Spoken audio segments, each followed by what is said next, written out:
So, since this is your first interview in Moldova, I'm sure our readers are willing to get to know you better and understand your path and your success story of how did you manage to become the general manager of Orange Moldova? Well, it's always a story that starts from once upon a time. Now, well, it's very funny because, in fact, for quite a long time, when I was younger, I didn't know what I want to do in my professional life, because when you are 18, you have no clue what you're going to do. And I decided to imitate my parents. Both of them were engineers, civil engineers. So I decided to go for Polytechnic to become a civil engineer, which was totally counterintuitive because I was much better in languages probably than in maths. But from the time perspective, I think I made the right choice because, going for polytechnics, you have to be good in maths because otherwise you will die. And today I have to count quickly, and thanks to that I'm counting quickly. And but when I moved to the labor market in 90s in my home country, it was not really attractive to go for construction industry, and I was a young engineer. And I didn't want basically to probably go this direction to the sector, which was in a so-so shape. But at the same time, there was another sector that I've been looking at, which was telecommunication, which was growing quite nice because people started to talk about internet. Well, internet actually was there, a very primitive 56 kilobits per second. It was the 90s. It was a dial-up. Yeah, it was in the 90s. And then, as I didn't know what to do, I moved to get my MBA, and I met some people that were actually starting a company that was supposed to deploy the internet connectivity, and this is how I moved to Orange, because it was a subsidiary of Orange those days that was supposed to be kind of a French Wanadu or America Online, a little bit that stuff. And I said, like, okay, I'm going to try. But I was not sure. And it was 1999 probably when I gave myself a chance. And this is how I stayed. And, I was always more in commercial functions. I was doing B2C, B2B, customer care. I was running a subsidiary that was in charge of mobile. In my home country, and after a while you discover that this is a very interesting industry. It's not an easy industry because there's a lot of things happening. You're pushed by your customer, you're pushed by your vendor, you're pushed by your regulator, but pretty much there are no industries with no pressures. Probably so. This is how I stayed, and again. When you look over time, one of the ways to move forward always is trying to do an extra mile. And whatever I was doing, I was always trying to do an extra mile. So I was, when I discovered that at my school they were paying a scholar, I decided to get the scholar every year, but you needed to have a proper grade. So I said, okay, I'm gonna do it. When I was 4th grade, they proposed me to stay in the university, but I decided not to stay because it was not very attractive financially wise those days. And for me, I was 24, it was very important. But and then when I moved to Orange, there were good times, bad times, but I always tried to do an extra mile.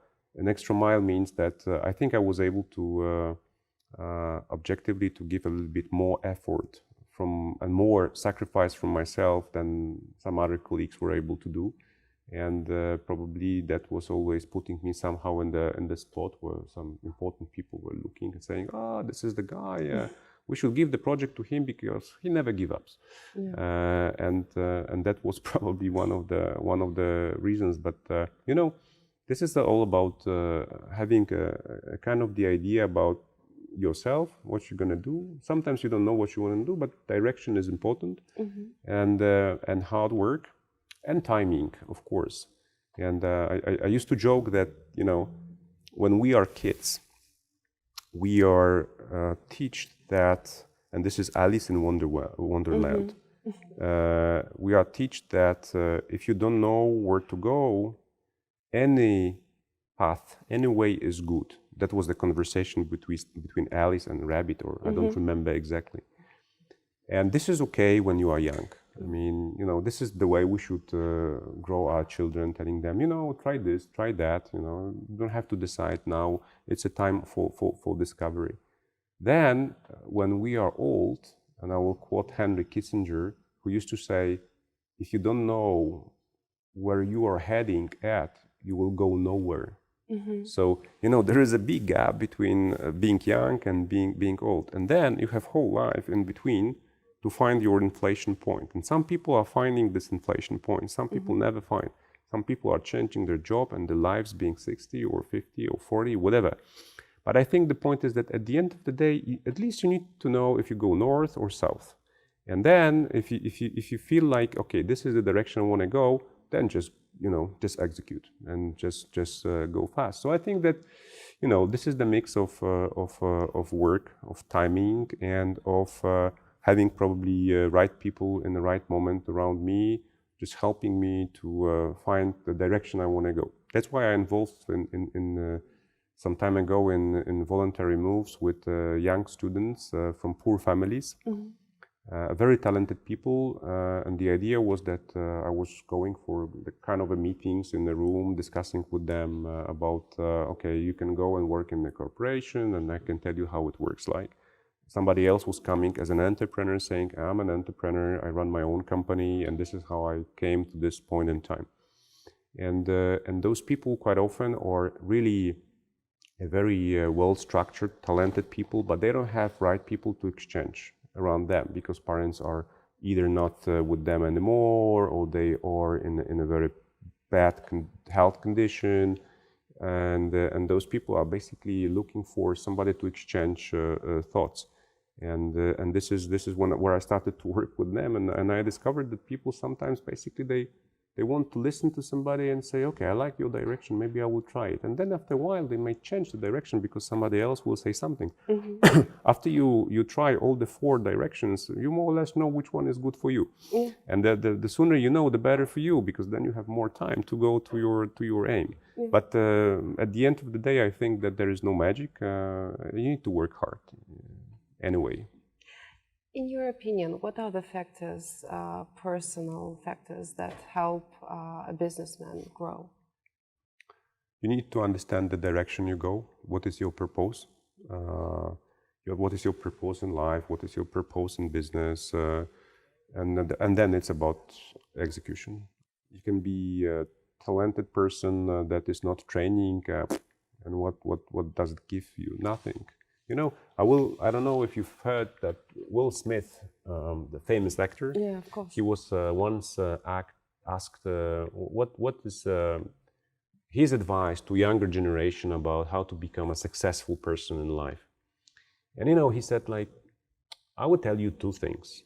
First, read books, because all your challenges, all your problems, all your dilemmas were probably met by other people, and they put the answers in the books. That's point number 1.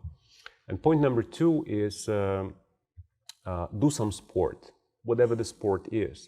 Because sport is about a little guy sitting at the back of your head when you want to run, telling you, you don't have to do that. I mean, don't do it. You know, you're gonna sweat. It's not nice to sweat. Or don't go into the swimming pool. This water is cold. And then you need to have yourself and power of your personality, you know, just tell to this little guy, no, I'm going to do that. So that was about sport. And I like it very much. I keep repeating about that. It's read books and never give up. Train something, because that always helps you to overcome your own deficiencies. It definitely gets you out of the comfort zone. Oh, definitely. Yeah. Every day, if you exercise every day you have to go outside the comfort zone. Orange Moldova is a CEO factory for the Orange Group. Which are your expectations regarding your professional future career? You know, wise people used to say that if you want God to laugh, tell him your plans. And I think that this is very much true. Now I'm concentrated on Moldova. I just arrived, 6 months ago, and this is my full focus here. And I don't want God to laugh at me. Maybe not even a smile at me. So this is not probably what occupies my mind at all. After 6 months, I'm fully dedicated to Moldova. This is my destiny, and I want to take this time and to use this time properly.